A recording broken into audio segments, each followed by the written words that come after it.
Bienvenue sur DMG TV, les histoires mystiques. Apprêtez-vous à écouter 11 histoires mystiques. Mais d'abord, si tu es nouveau sur la page, n'oublie pas de t'abonner, de laisser un commentaire, de liker, de partager. Si comme tu ne sais que tu veux partager, fais-moi signe en commentaire. Je vais vous demander d'écouter attentivement s'il vous plaît. Et surtout, dites-moi l'histoire qui vous a marqué en commentaire. Le groupe Telegram est dans la description de la vidéo. Rappelez-vous que le but est de sensibiliser, donc n'oubliez pas de liker, de commenter, de partager et de laisser un commentaire. Peu importe le commentaire, laissez un commentaire, dites ce que vous pensez en commentaire. Donc, écoutez attentivement s'il vous plaît. Bonsoir, comment ça va? Ok, je vais bien et vous? Bonsoir à tous les téléspectateurs de DMG. En fait, mon histoire, c'est une petite histoire qui m'a été racontée par mon grand frère qui travaille comme peintre dans tout, en fait, la peinture générale. En fait, ils avaient un chantier d'une jeune dame. Donc, elle nageait de 25 à 28 ans, en fait. Elle n'avait pas encore 30 ans. Parmi eux, vous savez, quand on fait souvent la réflexion d'une maison, il y a un peu de tout, les menuisiers, les plombiers, les peintres et tout. Donc, ils étaient un peu différents départements dans ce chantier. Maintenant, dans le chantier le département des menuisiers, il y avait un qu'on a chargé d'aller travailler dans les chambres pour refaire les placards. Et le gars, en ce temps, il avait ses problèmes, c'est-à-dire, il avait sa femme qui était à l'hôpital, on devait l'opérer. Donc, c'est comme ça que le gars va donc dans la chambre pour travailler. Il ouvre le placard de la jeune dame. Il trouve l'argent versé dans le placard. Regarde l'argent. Maintenant, au-dessus de l'argent, il y avait quoi? Un gros serpent.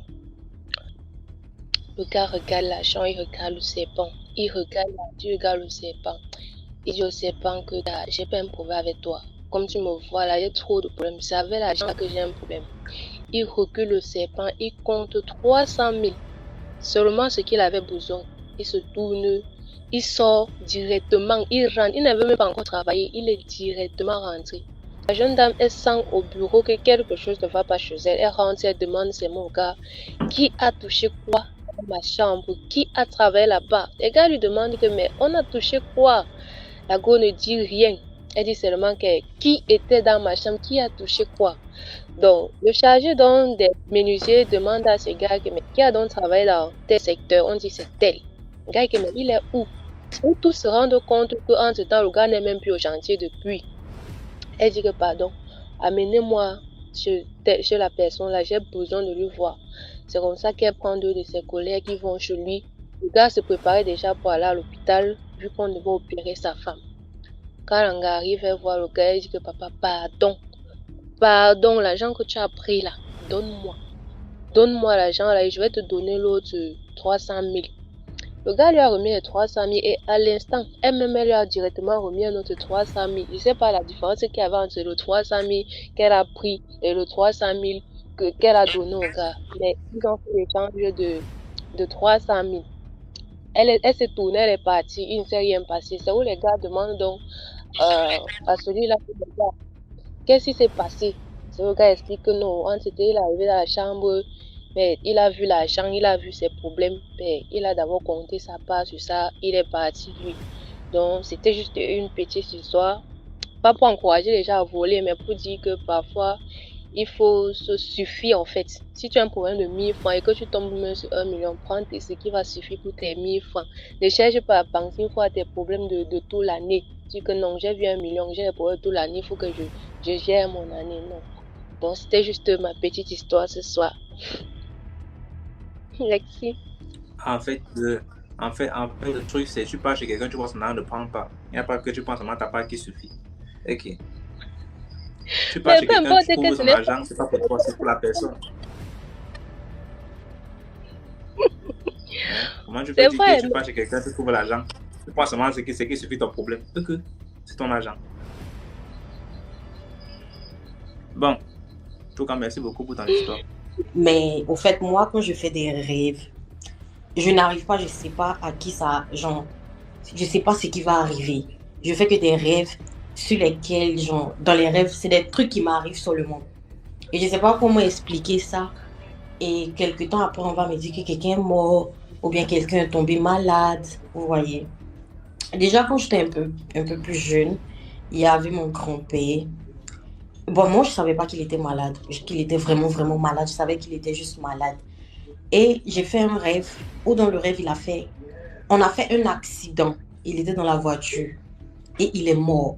Donc, dans le rêve, je pleurais. Je courais, je partais derrière ma maman. Je disais à ma maman, ah, maman, qu'on a fait accident, Pépé a eu ça, Pépé a eu ça. Mais le lendemain, quand il me s'est réveillé, bon, bref, j'ai pas expliqué ça à ma maman. Et on est sorti. Ce même soir, on nous appelle, on nous dit que ah, le vieux est mort. Donc moi, je suis là. J'ai dit à ma maman, ah, maman, que dans la nuit, là, il est rêvé, voici ce qui est arrivé, voici ce qui est arrivé. Donc ma maman m'a dit, mais pourquoi tu ne dis pas que si tu rêves sur les trucs comme cela, faut dire. Et que peut-être on peut prier.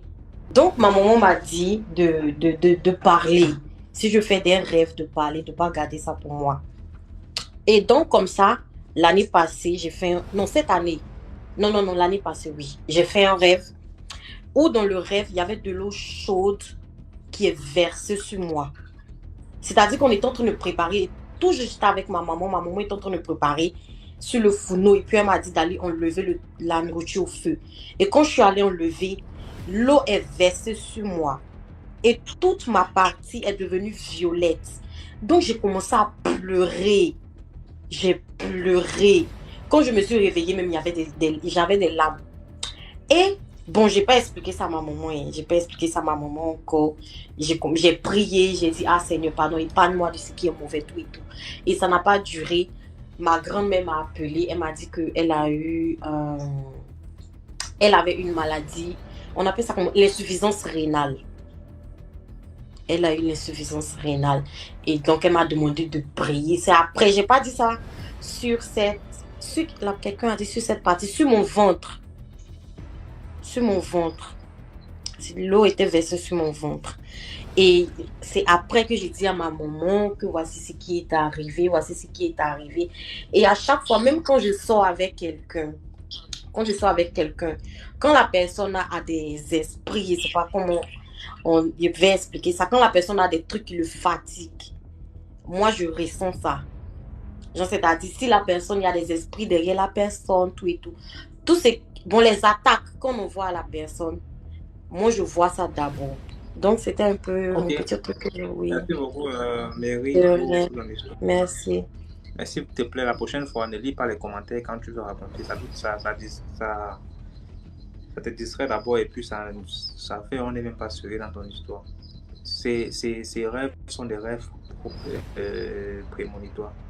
Ça veut dire que ce sont des trucs qu'elle voit dans le rêve, mais ce n'est pas dans la réalité. Donc, il y a un peu de mystique dedans. Ce n'est pas des rêves simples. Ce n'est pas quelqu'un qui est arrivé qu'il a mangé le pain au chocolat. Après, il se réveille là, comme ça, il va courir. Donc, il faut aussi... Parfois, il faut comprendre avant de parler. Hein. Sinon, on va se mettre à faire... C'était une histoire vraie. Ça s'est passé à Yaoundé. Alors, les femmes qui cherchent les blancs à tout prix. On va appeler ça comme ça. Alors, c'est l'histoire d'une dame qui cherchait un blanc.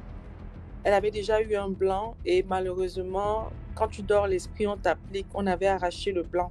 Elle s'était jurée, coûte que vaille, d'avoir son blanc. Et c'est ainsi qu'elle est partie voir un marabout quelque part à l'est. Le marabout lui a dit, ok, je suis fort et je peux vraiment t'aider. Alors, ce qu'on va faire, c'est que tu vas me couver les cheveux, soit les cheveux d'un albinos, soit les cheveux d'un blanc. Tu me ramènes ça, je vais travailler sur ça et tu auras ton blanc. La dame, elle est revenue en ville. Elle s'est rapprochée d'une de ses amies qui avait un salon de coiffure mixte. Mais comme on ne le dit jamais, on ne le dira jamais assez, faites attention à vos connaissances. La femme, elle dit à sa copine, voilà, j'ai besoin des cheveux. Je sais que tu as un salon de coiffure, tu peux facilement m'aider. La dame, sa copine en question accepte. Sauf que quand sa copine, elle part au quartier, elle va racler les poils du chien. Elle vient donner à sa dame et à la dame, elle dit que ok, voilà les cheveux. Sa copine, elle est toute contente, elle est toute fière en fait que voilà, tu es ma personne. Sa copine dit oui, ton bonheur, c'est mon bonheur. Elle va chez le marabout et le marabout, il travaille. Quand elle revient, elle fait tout ce que le marabout avait dit. Elle se rend compte qu'en fait, il y avait des chiens qui aboyaient chez elle. toute sa maison dans la nuit. Les chiens, ils aboyaient. Bon, elle se disait peut-être que, bon, parfois, peut-être qu'il y avait un voleur et tout. Le matin, quand elle sort, tous les chiens du quartier la poursuivaient. Tous les chiens. Mais on demandait que, mais qu'est-ce que tu as? Pourquoi est-ce que tu attires les chiens comme ça? La femme ne comprenait pas. Même quand elle rentre se cacher à la maison,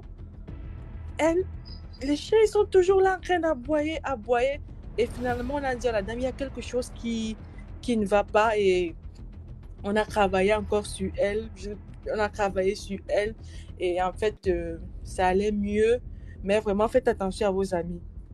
Franchement, faites attention.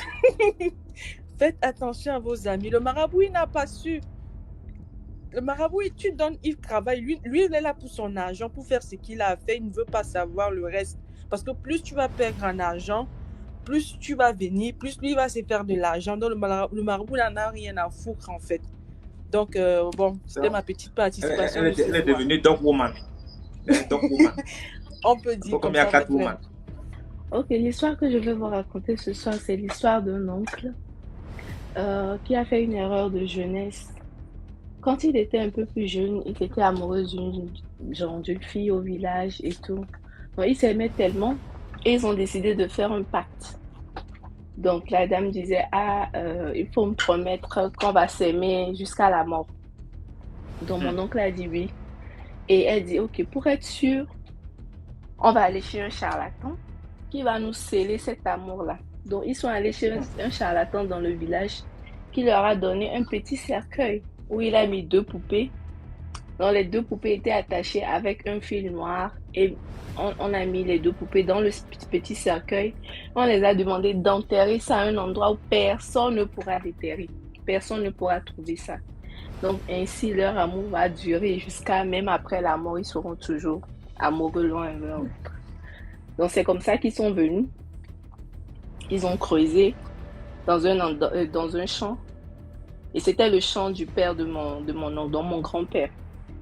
Ils ont enterré ça là-bas et ils ont planté un arbre. Donc, l'arbre a poussé.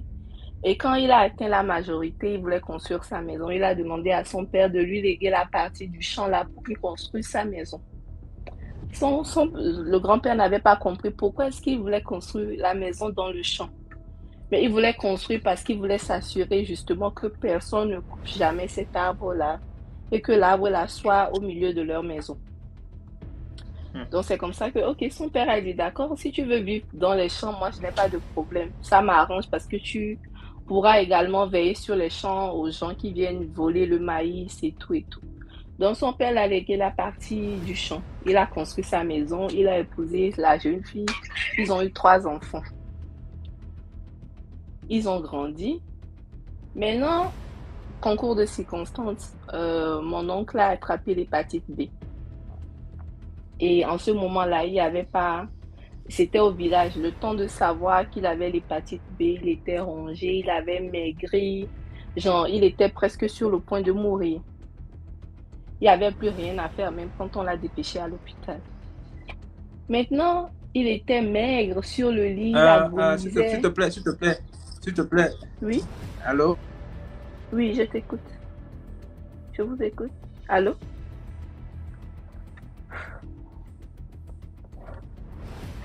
Allô? Allô? Allô?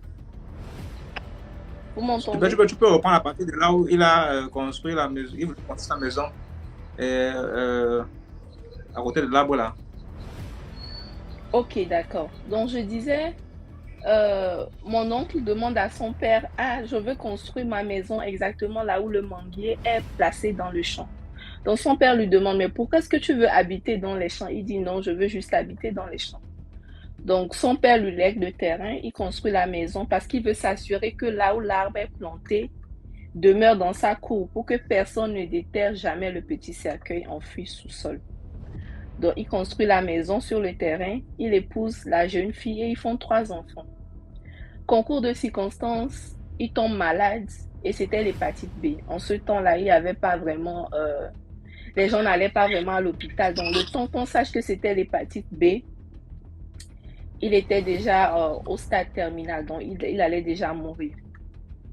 Donc, il était sur son lit à la maison, tout maigre, mais le gars ne mourait pas. Tout le monde se disait, mais de toute façon, notre oncle, si il devait déjà mourir, il souffrait tellement, il se faisait dessus, caca, pipi, tout. Sa femme même était tellement fatiguée de s'occuper de lui qu'elle n'attendait qu'il meure en fait. Mais le gars ne mourait pas. Il ne mangeait plus rien, il restait juste le squelette sur le lit. À un moment donné, son père, ses frères viennent, ils disent, mais on ne comprend plus rien. Il est carrément mort, c'est-à-dire aucun signe vital, mais son cœur bat toujours. Il ne mange pas, il ne boit pas, rien. Il est juste allongé, juste le squelette. Qu'est-ce qui se passe? C'est comme ça que les docteurs même sont venus dire que mais ils n'ont jamais vu ça, ils ne comprennent pas ce qui se passe. Ils vont alors consulter, c'est là qu'on leur dit que le gars et sa femme ont fait un pacte. Donc ils ont scellé leurs deux âmes attachées sur un ruban dans un petit cercueil. Donc tant que la femme vit, il ne mourra pas. Parce que leurs deux âmes sont liées. Donc il faut que la femme dise exactement où est enterré le petit cercueil qu'on les avait donné pour qu'on puisse détacher ce fil-là. Sinon, tant qu'on n'a pas détaché le fil, l'oncle ne va pas mourir. Mais la dame dit non, je ne peux pas. Et finalement, elle niait, elle a fini par accepter. Elle dit effectivement, oui, quand on était jeune, on avait fait ce pacte. Mais si je donne le cercueil et qu'on détache, moi également, je vais mourir. C'était la condition que le charlatan nous avait dit. Qu'on ne devait jamais, au grand jamais, détacher. Donc moi, je ne peux pas vous dire exactement là où le petit cercueil se trouve. Donc c'est comme ça que mon oncle est resté sur le lit, comme ça pendant près d'1 an. À un moment donné, il sentait, personne ne pouvait rentrer dans la chambre. Et finalement, tout le monde accusait la dame. Il faut le laisser reposer en paix. Il faut dire là où le cercueil se trouve pour qu'on puisse détacher. Par finir, ils ont fouillé. Et c'est là que le père se demande, mais il y a quelque chose sous cette table, parce que je me suis toujours demandé pourquoi est-ce qu'il voulait vivre dans le champ. Et il avait planté cette arbre-là, il veillait toujours. Je suis sûre que quelque chose se trouve en bas de l'arbre. Ils ont fini par couper l'arbre, déterrer, enlever le petit cercueil et enlever le petit fil.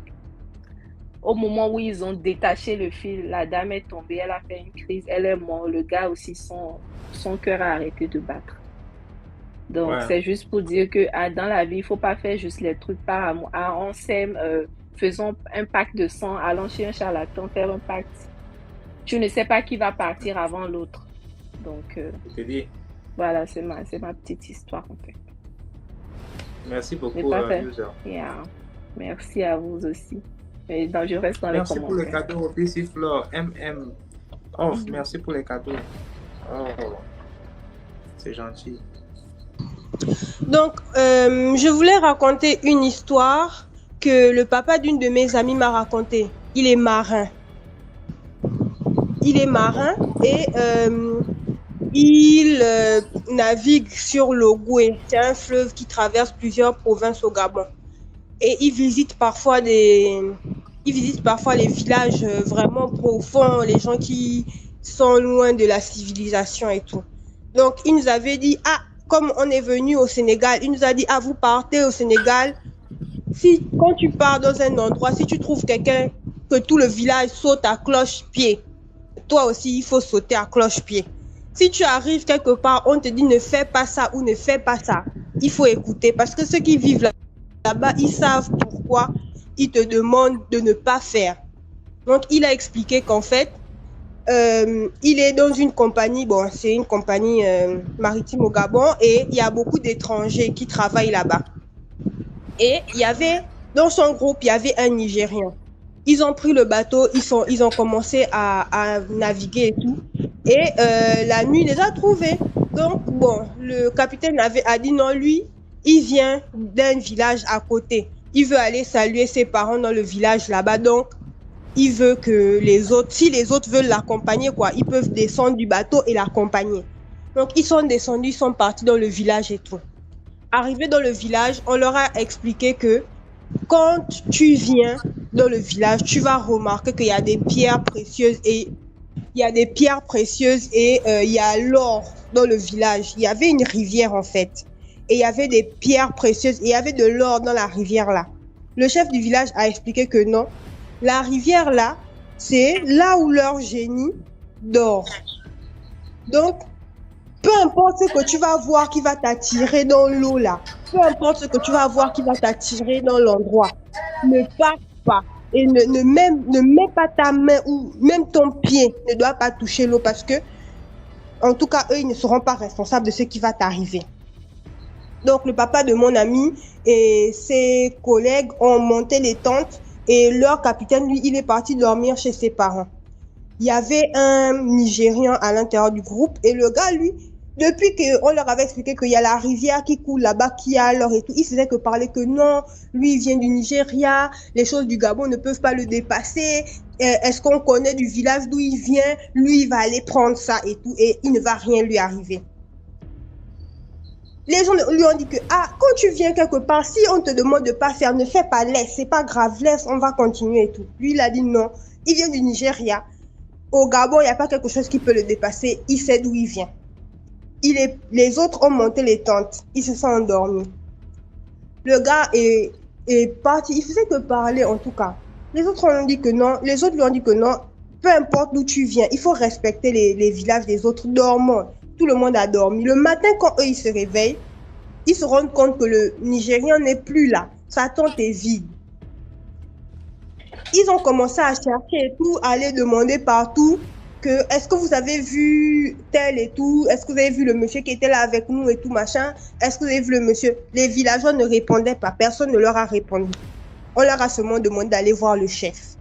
Donc en fait, pendant la nuit, le Nigérian s'est levé, il est sorti de sa tente. Il a marché vers la rivière et il a vu justement qu'il y avait l'or à l'intérieur de la rivière.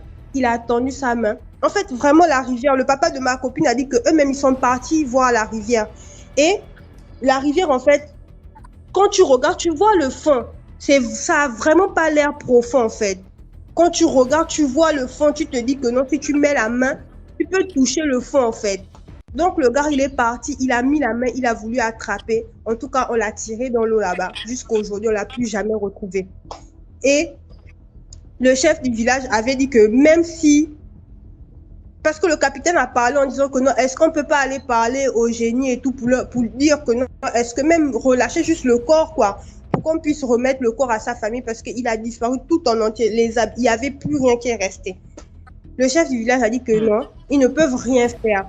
Parce que déjà, quand il est venu, il a mal parlé du village, il a mal parlé des choses qui vivaient dans la rivière. Donc, vraiment, le génie là-bas a dit que même la chaussure, il ne rend pas. Que le monsieur n'a qu'à, c'est fini en fait. On ne parle plus de lui, c'est fini. Donc, bon, il est resté là où il est resté là-bas. On n'a plus jamais eu de nouvelles de lui. On a même la chaussure, rien, on n'a rien retrouvé.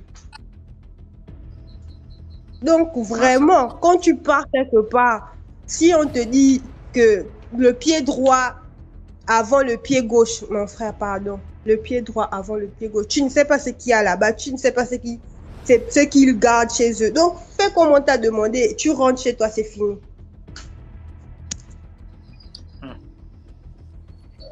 On voulait vous expliquer une histoire. Nous, on vient de la Côte d'Ivoire. D'accord. Moi, j'ai grandi à Abidjan, à Yopougon. Dans notre cours, il y avait un féticheur qui faisait... Lui faisait seulement... Il disait qu'il faisait seulement du bien aux gens. Maintenant, on avait dans notre cours là, on avait toutes sortes de personnes. Il y avait des gens qui avaient des maquis, il y avait d'autres qui avaient des restaurants, et puis un qui avait un kiosque. Donc, la femme qui avait le maquis, ils sont venus voler ses canettes de boissons. Donc, elle allait chez le féticheur pour dire qu'elle ne pourra pas vendre aujourd'hui parce que ils ont volé ses canettes de boissons. Elle avait envoyé 25, c'était quelque chose de 25 palettes comme ça. Donc la nuit, dans notre cours là, il y avait un arbre où ils ont réuni tous les jeunes de la cour. Et puis les enfants, les grandes personnes, tout le monde. Et puis ils avaient mis un canari en bas qui... le canari là, on avait ça comment là? Ça chauffait seul quoi, sans feu. Maintenant, tout le monde était assis. On dit même les enfants devaient être là. Maintenant, l'autre sont étaient assis. Et puis, les jeunes garçons là, étaient arrêtés. Les mamans étaient arrêtées. Et puis, le monsieur a parlé des paroles mystiques, quoi. Maintenant qu'il a parlé des paroles mystiques, celui qui a volé, on appelle ça le truc là, ça laisse serrer son cou. Il n'a pas mis de chaînes, rien. Maintenant, on appelle ça comment là, quand il a commencé à parler, les jeunes ont commencé à pleurer. Non? Ils pouvaient pas sortir des mots de leur bouche, quoi. Tellement les gorges étaient serrées. Et puis, on appelle ça comment, quand ça serrait le cou des jeunes, moi, il y avait mon grand frère là-dedans. Lui aussi, ça serrait son cou. Donc, mon père s'est fâché. Et puis, il a dit au monsieur qu'il a qu'à desserrer parce qu'on appelle ça quand son fils peut mourir. Il dit que 8 ans que les jeunes n'ont pas dit où ils ont déposé les canettes de, on appelle ça comment là, la boisson là. Ils peuvent pas, genre, ça peut pas les desserrer, quoi. Mais ils ont demandé maintenant comment ils vont faire pour parler. Il dit ce qu'il pense, lui voir ça dans le Canari. Donc, on appelle ça comment là. Le monsieur regardait, il regardait. Et puis le canari, ça chauffait jusqu'à le canari s'est cassé. Donc, il a dit, quand le canari s'est cassé, ça veut dire que les jeunes, ils ont vendu. Et puis, l'argent, ils ont dépensé l'argent, quoi. Mais il y a un peu qui est resté. Donc, le lendemain, c'était, on appelle ça comme la Noël. Et puis, on mangeait, moi, avec ma camarade. C'est que c'était entre nous, les enfants de la cour, quoi. En étant assis, on mangeait. Parce que le jeune n'avait pas fait sortir l'argent, quoi. Les autres ont envoyé l'argent, mais le grand frère de ma camarade, lui, n'a pas fait sortir l'argent. Donc, on appelle ça comme le frère de mon ami là. Il a dit, le féticheur lui a dit, si tu n'as pas envoyé l'argent là, vous allez voir les conséquences, quoi. Donc, on était assis, on mangeait, et puis on allait danser devant le marquis de la femme. Un coup, ma camarade a commencé à vomir, elle est tombée. Nous, on n'a pas compris. Nous, on pensait que genre, c'est parce qu'elle a mangé, elle était trop rassasiée, quoi. Elle a commencé à vomir, elle a vomi. Un très, très gros, on appelle ça comme os, c'est comme genre os de bœuf, quoi. Elle a vomi. Et puis, ils ont couru avec elle pour aller à l'hôpital. Sur la route, elle est décédée. Donc, le monsieur a dit que c'est, on appelle ça comme là, que l'âme de son frère est très fort pour que lui meure, quoi. Donc, c'est sa petite soeur qu'ils ont pris. Puisque le monsieur a volé l'argent et puis n'a pas fait sortir. Donc, on lui a demandé si l'argent vient, s'ils peuvent, on appelle ça comment, s'ils peuvent, il peut faire ressusciter la fille. Il dit non, que lui, il n'est pas Dieu pour faire ressusciter la fille, que son frère l'a vendu, quoi, parce qu'il a volé quelque chose qui ne l'appartenait pas. Et puis, puisque lui, son âme est forte, donc c'est sa petite soeur qui a été prise. Donc, c'était ça, mon histoire. D'accord, pour l'histoire. Oui. Bon, étant donné qu'il faut coder les mots, j'ai quelqu'un de proche auquel je ne prononce pas le nom qui ramenait des gens. En fait, ce qui s'est passé, c'est que il y avait un voisin, une voisine, auquel son fils est mort pour une histoire d'argent qu'ils avaient prêté à la Réunion, 15 000 francs. 15 000 francs, comme tu comprends, en 2006. Maintenant, quand il fallait, l'enfant, tellement cette 15 000 francs, il progressait avec. Il montait donc, c'est un truc de village, il montait en ville, il achetait des choses. Rien que le transport pour la vie, c'était 8 000 francs. 8 000 francs pour monter en ville. Avec 15 000 francs, tu ne peux presque rien faire. Maintenant, il a acheté des choses que le village en avait besoin. Il achetait, il montait, vendre. Il avait combien? Il avait 2 mois à rembourser cet argent à la Réunion. Quand les 2 mois s'est écoulé, et comme c'était quelqu'un de honnête, c'était un jeune homme de honnête, il a voulu rembourser l'argent. On lui dit que non. Bon, étant donné qu'il a respecté la date, bon, il peut encore retourner avec l'argent. S'il en a besoin de l'autre, on le donne, il retourne. Mais comme il avait déjà assez de capital pour tourner cet argent, parce qu'il avait déjà généré cet argent avec le bénéfice, il a dit que non, il en a plus besoin. Il dit que ok, reviens dans le mois prochain pour qu'on puisse annuler la dette que tu as dans le cahier. reviennent dans le mois prochain. Il n'y a aucun charge. On ne te donne aucun charge. Comme ça, il refusait de prendre l'argent parce que le gars a été déjà vendu en tant qu'un coq. Donc, en fait, il y avait un secte qui s'est déroulé derrière. Il ne sait pas. Il sait que c'est un réunion tout comme les autres. Jusqu'aujourd'hui, moi-même, je ne fais pas de réunion. Je préfère que la banque me bouffe. Je préfère que la banque m'escroque que d'être dans une réunion, quel qu'en soit familial ou un truc du village qui concerne la réunion, qui concerne donner et qu'on donne à une autre personne peut-être le mois prochain ou ton tour on te donne. Je préfère la banque à cause de cette histoire. Parce que jusqu'aujourd'hui, je vis ce cauchemar. Puisque c'est mon oncle qui était en charge de voir, il est comme voyant. Donc, il était comme voyant et j'étais là. Donc, tout ce qu'il faisait, j'observais. Je ne savais rien, mais quand il partait en bourse, il me prenait. Ils étaient à 3. Donc, chacun a son... Il me prenait, il me montrait, voilà, tel arbre, telle feuille, telle chose.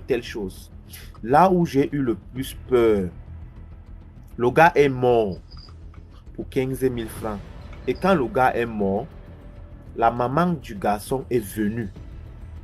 Il lui dit que c'est mon oncle qui lui dit que tiens, ton fils est mort. Oui, mais il n'est pas encore totalement mort. Il n'est pas encore trop tard. On peut bien le récupérer. Mais je ne m'implique pas. Je ne peux pas moi-même le toucher. Mais toi, en tant que la mère de l'enfant, tu peux le toucher.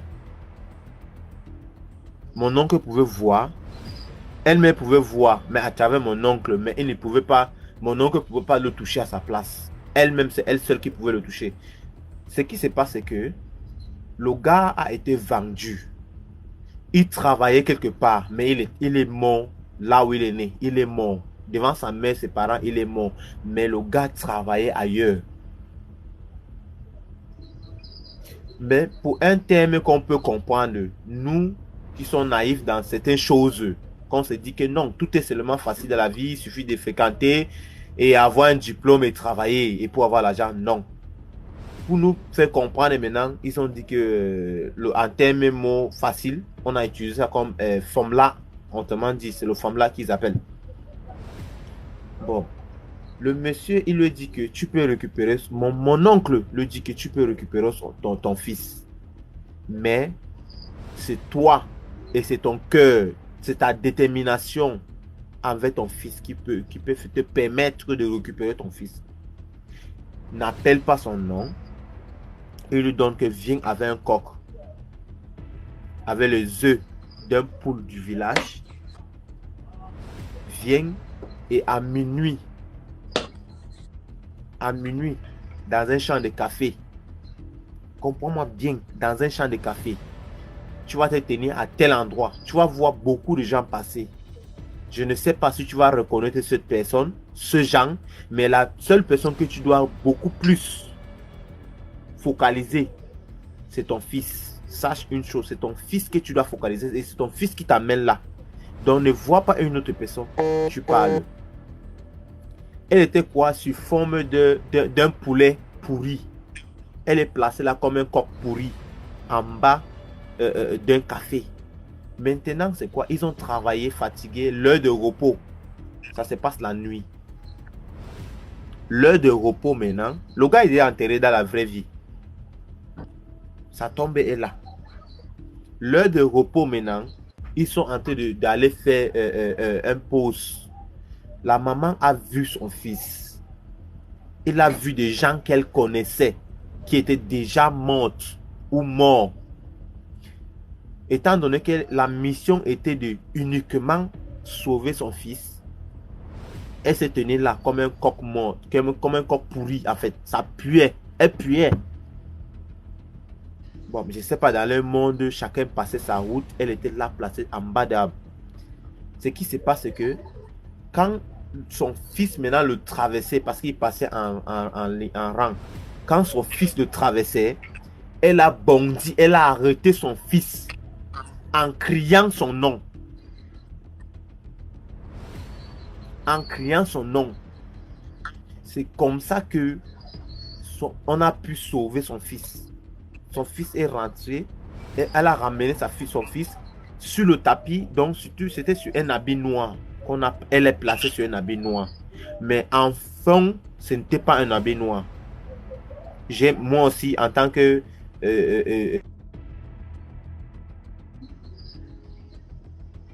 En tant que... Allô? En tant que quoi? Sa connexion est peut-être finie ou bien la main encore de fermer sa bouche. Tu ne dis pas, tu dois pas dire ce que tu es réellement. Peut-être que vous voulez dire qu'en tant que Lucifer, c'est que les gars vont fuir le live, mon ami. Pour moi aussi, en tant que Satan, ça va être la magie. Hey, avant de continuer, si tu n'as pas encore liké la vidéo, like d'abord la vidéo avant de continuer. Hey, c'est comment? Comment on est nombreux comme ça et puis on like, on voit les vues, on fait 4000 vues avec seulement 500 likes. Comment dire? Le t-shirt. Ça va très bien et toi? Ça va. Bon, aujourd'hui, je vais vous raconter l'histoire d'un monsieur qui était dans la secte et dont il a voulu vendre sa femme. L'histoire se passe donc à Douala. Donc, il se pourrait donc que le monsieur était dans la secte. Il vendait souvent les gens dans la sorcellerie. Et c'est arrivé à son tour de donner sa femme. Il a tout fait pour vouloir vendre sa femme. Ça n'a pas marché parce qu'en fait, sa femme était forte croyante. Donc, il a vraiment tout fait pour la vendre. Ça n'a pas marché. Et au final, ça a pris sa tête lui-même. Au final, ça a pris sa tête lui-même. Il est décédé. On est allé au village, on a enterré. Quelque temps après, sa femme est retournée en ville. Quelque temps après, il vient pour déranger sa femme tout le temps. Il apparaît, il la dérange dans les rêves et tout. C'est comme ça donc, et il apparaissait aussi aux gens au village et tout. C'est comme ça que sa femme en parle donc à sa belle famille. Eux-mêmes ils étaient terrifiés à l'idée d'écouter ce que les belles filles les disaient, quoi. Et donc ils ont décidé d'aller chez un marabout pour histoire de voir un peu c'est donc comme ça qu'ils sont allés chez le marabout. Et c'est comme ça que le marabout leur raconte donc voilà, votre frère était dans la sorcellerie et votre frère était dans la sorcellerie et c'est comme ça qu'il vendait les gens et c'était à son tour de donner sa femme. Mais étant donné que l'esprit de sa femme était fort, il n'a pas pu donner sa femme et donc voilà que les gens de la secte ont pris sa tête au final. Et qu'il faut travailler, sinon il va revenir comme ça tout le temps perturber sa femme et bien d'autres personnes. Et que c'est un travail vraiment délicat. Et donc, voilà, ils ont tout fait et le marabout a donc accepté d'aller faire le travail sur la tombe du monsieur. Et le marabout avec un chien, il avait un chien avec qui communiquait spirituellement. Et le travail donc devait se réaliser la nuit. C'est donc comme ça le jour venu où on devait faire le travail. La nuit là, le marabout il envoie d'abord son chien.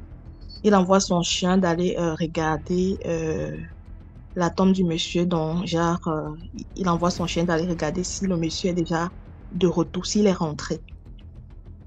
C'est donc comme ça que le chien il part regarder et il revient, il communique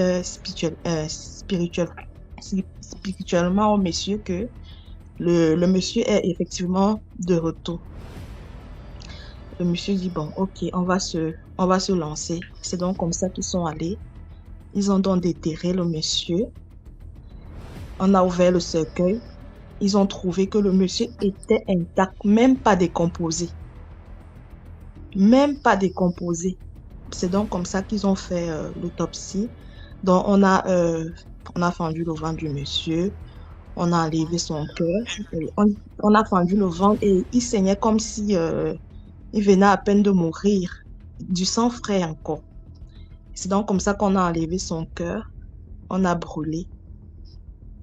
Et le marabout a dit, bon, étant donné comment on a enlevé son cœur, on a brûlé, on a encore enterré à nouveau et tout ça, qu'il ne va plus jamais venir traumatiser sa femme ou perturber qui que ce soit parce que, voilà, le fait d'enlever son cœur le tue réellement. Et c'est donc comme ça qu'après, sa femme est retournée chez elle en ville. Et elle n'a plus jamais revu son mari venir la déranger ou quoi que ce soit. Donc, il était vraiment mort de tout là, quoi. C'était un peu, en fait, une petite histoire.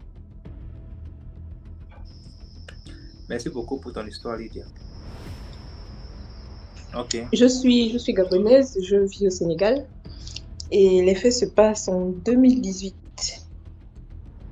Donc, en 2018, j'avais un ami, moi je suis au Sénégal je suis à Dakar depuis 2016 et en 2018 j'ai un ami du Gabon qui venait ici, donc je suis allée, il est arrivé, il m'a dit qu'il est arrivé, donc on s'est donné rendez-vous dans un bar et je suis allée le retrouver, il était avec un ami à lui aussi et bon, donc à cette période-là, tu sais, la jeunesse et tout, j'ai fait connaissance avec l'ami, on a commencé à flirter et puis voilà, on a passé la nuit ensemble ce jour-là. Un garçon vraiment beau, propre sur lui et tout, vraiment bien quoi. Donc le lendemain, quand je me réveille, je suis chez lui, je ne trouve plus mon sous-vêtement. Mon sous-vêtement avait disparu. Donc, je me suis posé la question, je lui ai posé la question que c'est comment mon sous-vêtement a disparu et tout, on s'est mis à retourner toute la chambre. Il n'avait pas grand-chose, il avait juste un matelas au sol, une housse en guise d'armoire et puis une valise et une petite tablette. Donc, on a retourné la chambre, retourné, vraiment on n'a pas retrouvé mon sous-vêtement. Et la table aussi, la petite table où il y avait mon sac,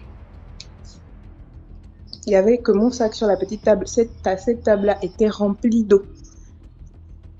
Je ne sais pas d'où sortait cette eau. Il n'y avait pas de récipient qui aurait pu se renverser sur la table ou quoi. Il n'y avait pas de traces en fait. Il y avait juste l'eau sur la table et tout mon sac était mouillé. Mon sac et tout son contenu était mouillé. J'ai dit bon, j'ai trouvé ça bizarre, mais après j'ai banalisé, tu vois. Je suis rentrée chez moi. Je n'avais pas mon sous-vêtement. J'ai zappé, mais au fur et à mesure, le gars, le même jour, le jour où je suis rentrée chez moi, il me dit oui, donc toi et moi on est déjà ensemble et tout. Tu es déjà ma petite amie. J'ai dit attends, comment ça? Comment ça je suis déjà ta petite amie? On se connaît à peine et tout. Il me dit ah, dans ce cas tu es une fille facile. J'ai dit non, je suis pas une fille facile. C'est vrai que c'est arrivé, c'est la première fois que ça m'arrive, mais bon, je me suis laissée aller. Il me dit ouais, mais c'est vrai que tu n'es pas une fille facile. Dans ce cas, viens, on se met en relation. J'ai dit ah. Ok, le gars n'est pas vilain. Je suis célibataire, voilà. Je me suis dit, ok, pourquoi pas, on entame la relation. Et l'ami qu'on avait en commun qui venait d'arriver du Gabon, lui, il était encore, tu sais, les nouveaux arrivés, quand ils viennent à l'étranger, les parents t'envoient avec les sous. Donc, il nous faisait sortir tous les jours, le matin, restaurant, le soir, boîte de nuit, tous les jours. Ça s'est passé comme ça pendant une semaine. Et moi, à cette époque-là, en tant que jeune fille vivant à l'étranger, je n'avais que ma chambre dans un appartement avec d'autres personnes.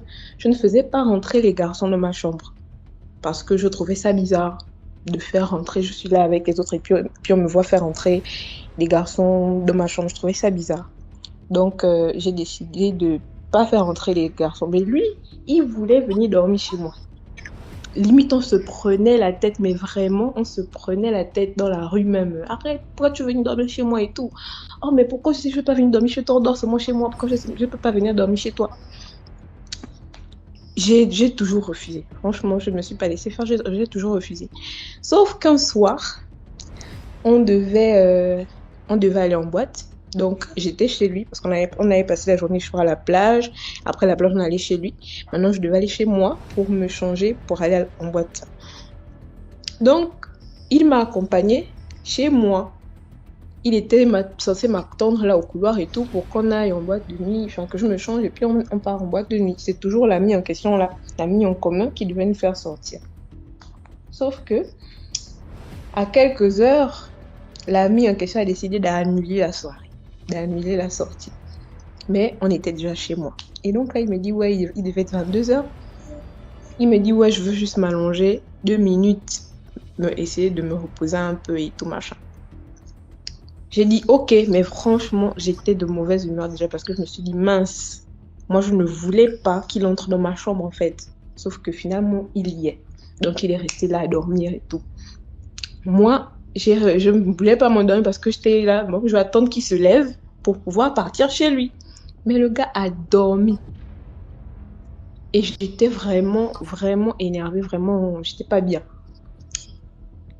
Et finalement, le temps est passé, minuit est passé, il était là. Et moi, je me retrouvais à lutter contre le sommeil parce que je voulais vraiment pas dormir avec lui, dormir avec lui dans ma chambre. Donc, à un moment donné, je suis là, je lutte contre le sommeil. Mon lit était placé, tu vois, il y a un côté qui était contre le mur et l'autre pas contre le mur. Donc, lui, il dormait du côté contre le mur. Donc, je suis là en train de lutter contre le sommeil. Je tourne la tête, je tombe sur ses yeux, genre bien rouges. Il est en train de me regarder. En train de me fixer. Tu vois, quand tu tombes sur le regard de quelqu'un qui te fixe, genre subitement, j'ai sursauté que ça c'est quoi? Après, il a fermé les yeux, genre il dort toujours. Genre, il n'y a rien quoi, il dort toujours. J'ai trouvé ça bizarre. Après, finalement, le sommeil m'a pris et je me suis endormie. Mais pendant que je dors, je fais un rêve, enfin, j'ai subi le phénomène de paralysie du sommeil là. Et je me suis retrouvée là paralysée donc au bord du lit, enfin sur le lit. Et il y a comme une personne qui est venue, qui voulait me toucher. Donc la personne est venue au-dessus de moi, tu vois, quand j'étais au bord du lit. Et la personne vient comme pour mettre ses mains sur moi, tu vois. Et le gars, je l'entends qui dit non, laisse-la d'abord, laisse-la d'abord. Je dis que quoi? Je suis là paralysée. Je ne vois pas la personne au-dessus de moi, je vois juste ses mains, je sens sa présence. Je sais pas pourquoi, je sais que c'est une femme. Et j'entends la voix du gars à côté qui dit non. Donc je me trouve, tu vois, au milieu de lui, il est de l'autre côté du lit. La femme, elle est juste au-dessus de moi, mais pas sur le lit, tu vois. Non, laisse-la d'abord, laisse-la. J'ai dit, mince, ça c'est quoi? Donc, me voici maintenant en train de dire au nom de Jésus. J'essaie de me débattre, dire au nom de Jésus et tout. Après, pouf, je sors de la paralysie du sommeil, je me réveille et tout. Je me réveille. Excusez-moi, c'est mon bébé. Je me réveille et je le regarde, il est en train de dormir. Non, il a la toux, c'est tout, il vient de se réveiller. Donc, je me réveille, j'ai ma cousine, ma soeur qui n'habitait pas dans la même maison que moi à l'époque. Je l'appelle, je lui envoie les messages, il était 5h du matin. 5h. Je lui envoie les messages, Koyo, secours, je lui raconte l'histoire. Et Dieu merci, elle était éveillée. Elle m'a envoyé les psaumes, psaume tel. Viens, on prie. Et toi, on était maintenant en train de prier. Moi, j'étais là en train de prier. Le gars, il dormait. À un moment donné, il se réveille. Il me dit, c'est comment tu as agité et tout. Je dis, ah, mon frère, voilà, moi, le rêve que je viens de faire, il faut partir. Il me dit, oh, comment ça? Peut-être même j'étais en train de te protéger dans ton rêve et tout. Je dis, tu ne me protégeais pas. Si il fallait me protéger, ça là, c'est pas la protection. Encore, laisse-la d'abord, c'est pas la protection. C'est que tu connais la personne qui essayait de me faire du mal et tout. Il a pris la mouche, genre il est vexé et tout. Après, il est parti chez lui en plein 5h. J'ai dit qu'attends au moins 6h que le soleil s'élève, tu te tires. Il n'a pas voulu attendre. Il est parti. Et j'ai oublié de préciser, le jour là, il est venu chez moi là. Il a finalement retrouvé mon sous-vêtement. Je ne sais pas où il a retrouvé. On avait retourné sa chambre, on n'avait pas trouvé. Ça faisait peut-être déjà une semaine. Il a retrouvé mon sous-vêtement que j'ai jeté. J'ai brûlé, j'ai jeté. Donc voilà mon histoire. Si ce que je peux donner comme leçon, c'est de faire attention aux gars qu'on rencontre. Hein. Vraiment, il faut faire attention. Les gens ne sont pas les gens. Il y a des gens qui peuvent, je ne sais pas ce qu'il avait prévu. J'ai raconté cette histoire-là à ma mère. À beaucoup de personnes, on m'a dit que peut-être il avait une femme de nuit ou un truc comme ça. Mais il faut faire attention. En fait, c'est l'histoire de ma grand-mère. Ce qu'il faut savoir, c'est que ma grand-mère, c'est une chrétienne, mais chrétienne, pas le genre qu'on entend dans la rue, la chrétienne de chez chrétienne. Donc, une fois, déjà quand on était même petite, une fois, il y a une maman au village qui était vraiment réputée pour la sorcellerie, qui était venue chez nous un matin. Elle a toqué chez ma grand-mère pour demander à ma grand-mère que c'est quoi ton secret. Donne-moi un peu sur ce que tu utilises là, parce que moi, je t'ai tenté plusieurs fois, ça n'a pas marché. Donc là, je vais maintenant rentrer dans le vif du sujet. En gros, ma grand-mère, un beau jour, elle était dedans. Elle comprend les voisins, ils sont en train de se discuter. Il y a les disputes chez les voisins, mais bon, elle, ça ne la regarde pas, quoi, vu que c'était pas chez elle. Elle reste tranquille. Après, il y a les enfants qui viennent l'appeler. Maman, viens voir un peu là-bas chez le voisin et tout. C'est où elle sort. Quand elle sort maintenant chez le voisin, elle se rend compte qu'en fait, il y a un marabout du village qui est venu chez son voisin et était donc en train de réclamer son argent au voisin. Personne ne comprenait pourquoi il réclamait l'argent en criant, en faisant autant de bruit. C'est où le village, les gens du village ont commencé à sortir. On a demandé donc, bon, qu'est-ce qui se passe? C'est quel argent? Il t'a prêté ou quoi? C'est où le monsieur explique qu'en fait, il est venu chez lui prendre le médicament pour tuer ma grand-mère, mais il a juste avancé l'argent, il n'a pas fini. Et qu'il est venu réclamer le reste de son argent. Qu'il est venu réclamer le reste de son argent. C'est où le monsieur demande que, mais oui, je suis venu prendre le médicament chez toi, mais est-ce que tu vois alors elle est morte? Elle est vivante. Le monsieur dit que c'est pas mon problème. Le médicament qui était donné, je t'avais dit que c'était infaillible. C'est un médicament qui ne contourne pas. Donc si elle n'est pas morte, c'est pas mon problème. Toi, tu me donnes mon argent. C'est comme ça que voilà, ils ont bien discuté. Après ça, après la scène, vu que on avait affiché le monsieur dans tout le village savait maintenant qu'il pratiquait. En fait, ils discutaient juste une petite parcelle de terrain et ma grand-mère, c'était juste ça. Genre un petit espace comme ça, il est parti prendre le médicament. Malheureusement, tout ce qu'il a fait, ça n'a pas pris quoi. Et on a su parce qu'il n'avait pas payé tout l'argent et on est venu réclamer. Donc voilà, c'était la petite histoire. L'histoire de la tata précédente m'avait rappelé une histoire que j'avais vécue quand j'étais au pays, dont j'ai voulu la raconter. En fait, je sortais avec un garçon, genre, toujours comme on dit, nous les filles, on aime les garçons mignons. un genre, bon, le gars, il était mignon, brun et tout. Mais je remarquais qu'à chaque fois que j'allais chez lui, le gars pouvait se doucher au moins 10 fois dans la journée, genre.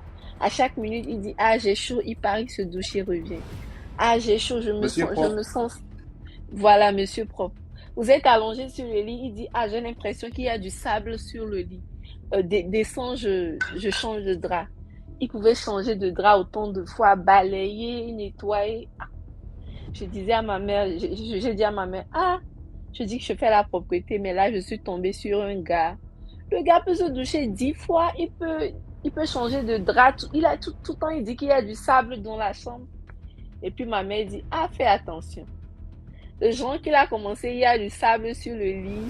Il se douche 5 fois, 4 fois. Mon frère, peut-être que c'est un garde de l'eau. Hein. Il faut faire très attention. J'ai dit, non. Il va même à l'église, ce n'est pas un garde de l'eau. Je ne crois pas. Ma mère dit, ah, ok, moi je t'aurais prévenu. Un soir, on sort et puis on rentre tard. Il me dit, ah, il faut dormir, demain matin, je pars te déposer. Je dis, ok. On est couché. On n'avait même pas encore commencé ce qu'on devait faire. Et il s'est endormi. Il dort vers 2h du matin. Elle va commencer quoi? Les choses des grandes personnes. Donc, on n'avait même pas fait. Un coup, le gars s'est endormi. J'ai dit, mais ok, peut-être que vers 4h du matin, on va le faire avant que je ne rentre. Vers 2h du matin, le gars me réveille avec une voix de femme. Il me parle comme une fille. Il dit, mais qu'est-ce que tu fais ici? Qui t'a invité ici? Pardon, il faut rentrer chez vous. Je dis, mais qu'est-ce que tu racontes? Et puis pourquoi tu parles comme ça? Si c'est une blague, elle est de mauvais goût. Il est 2h du matin. Il dit, je te dis de rentrer chez vous, tu ne m'écoutes pas. Alors, elle commence pas à me brutaliser. Oh, qu'est-ce qui se passe? Il ouvre la porte, il me met dehors. À 2h du matin. Je ne sais même pas comment est-ce que j'ai fait pour trouver une moto pour rentrer chez moi. J'arrive à la maison le lendemain, j'explique à ma mère que, ah tiens, regarde ce que mon gars m'a fait hier à 2 heures du matin. Mais c'est lui qui m'a demandé de rester dormir. Mais je ne comprends pas pourquoi il me réveille à 2 heures du matin pour me brutaliser avec une voix de femme en plus. Et quand je ne voulais pas partir, il a encore changé de voix. La voix était devenue un peu plus rauque. Il m'a brutalisé, il m'a mis dehors et je suis rentrée. Voilà pourquoi je suis arrivée à 2 heures. J'ai cogné, il n'y avait même personne. J'ai dû passer la nuit dehors avant que quand la domestique voulait balayer, au petit matin, elle m'a ouvert le portail. Donc j'étais tellement fâchée. Vers 10 heures, je dormais, le gars m'appelle, il me dit, mais on s'est couché ensemble. À quel moment tu es rentré à la maison? J'ai dit, excuse-moi, tu m'as réveillé à 2 heures du matin, tu m'as mis dehors. Il dit, non, non, non, jamais. Peut-être que tu es noctambule ou bien tu as fait un rêve. Je ne sais pas comment ça s'est passé, mais moi, je ne t'ai jamais réveillé. Je ne sais même pas quand est-ce que je me suis endormie. J'ai dit, mais ça, c'est quelle histoire encore? Donc ma mère dit, ah, je t'ai dit que le gars-ci, il est sûrement un gars de l'eau, tu ne me crois pas. Ok. Donc, la deuxième fois, donc jusqu'à présent, depuis qu'on sortait, on n'avait jamais eu l'occasion de faire le truc des grandes personnes. Chaque fois, même quand je viens dans la journée, soit quand on veut commencer, c'est quelqu'un qui l'appelle et il sort. Mais je ne comprenais plus rien. Donc la dernière fois, qu'est-ce qui s'est passé? Le gars dit, ah, aujourd'hui, viens, on va passer du temps ensemble et tout. Ok, je viens. On mange. Je dis, aujourd'hui, ne t'endors pas. Il dit, non, je ne m'endors pas. On est en train de regarder la télé sur le lit. Bam, mon gars s'endort encore. J'ai dit, aujourd'hui, là, à 4 heures du matin, moi-même, je vais le réveiller. Donc, c'est comme ça que je dors. Puisque je suis une personne que quand je me couche, je ne bouge pas. Si je suis couchée droit, je suis toujours à la même position jusqu'au petit matin. Donc, dans mon sommeil, je sens que je suis coincée quand même. Je suis sur le lit, mais je suis coincée. Je tourne, je sens que, je sais pas, c'est le bois. Je sens que je suis coincée, mais je ne comprends pas. Un coup, je me réveille. Où suis-je? Sous le lit. Je me suis retrouvée sous le lit. C'est-à-dire, je suis couchée sur le lit et je me suis réveillée sous le lit. C'est-à-dire, en bas du matelas, sous. On a fait le coup de français quand même, hein? Quand même. Je suis quand même une personne un peu corpulente. Mais je me demande comment est-ce que j'ai fait pour rentrer sous le lit. Je sors, je les réveille, je dis, regarde, qu'est-ce qui s'est passé? C'est toi qui m'as poussé sous le lit. Il dit, franchement, je ne comprends plus rien. Ah là, j'ai quitté, je suis rentrée chez moi. J'ai dit, non, moi, je ne suis plus dans cette histoire. J'ai dit, il faut chercher à trouver un charlatan ou bien je ne sais pas quoi pour demander. Parce que apparemment, il y a un esprit qui ne veut pas que moi et toi, nous ayons des rapports sexuels ou qui ne veut même pas que moi, je dorme avec toi. Donc, aujourd'hui, c'est la dernière fois, je ne reviens plus jamais ici. C'est comme ça que je suis rentrée chez moi. Quelques jours plus tard, il revient et me dit qu'effectivement, il en a parlé à sa mère. Et sa mère lui a expliqué qu'en fait, pour l'avoir, puisqu'il était le fils unique, elle était allée demander et on l'avait fait certains rites au bord de la mer. C'est comme ça qu'il est né. Et on lui avait donné des restrictions. Donc, on avait dit à la mère, quand il va grandir, il ne doit pas faire ci, il ne doit pas faire ça. Et tu dois lui dire, en fait, d'où il vient. Mais elle n'avait pas encore eu le courage de lui dire tout ça. Donc, elle lui a finalement avoué qu'il était un gars de l'eau et qu'il y avait des restrictions à avoir. Il ne devait pas amener de fille avant que la fille ne sache exactement qu'il est un homme de l'eau. Donc, s'il doit avoir une relation, la fille doit savoir. Et il y a des jours qu'elle ne doit pas venir chez lui parce que sa femme, présumée femme de l'eau, serait présente. Donc, si la fille est d'accord, ils font la relation. Si elle n'est pas d'accord, tant mieux. Donc, il m'a expliqué que c'est comme ça. Donc, si j'étais d'accord, on pouvait continuer, mais que je ne pouvais pas venir chez lui les jeudis. Et que même si je dois cuisiner pour lui, il ne devait pas manger les trucs salés ni pimentés les jeudis parce que sa femme de nuit devait venir. J'ai dit non, mon père, ça me dépasse, je ne peux pas. Donc, c'est comme ça qu'on s'est finalement séparés. Je ne sais pas ce qu'il est devenu.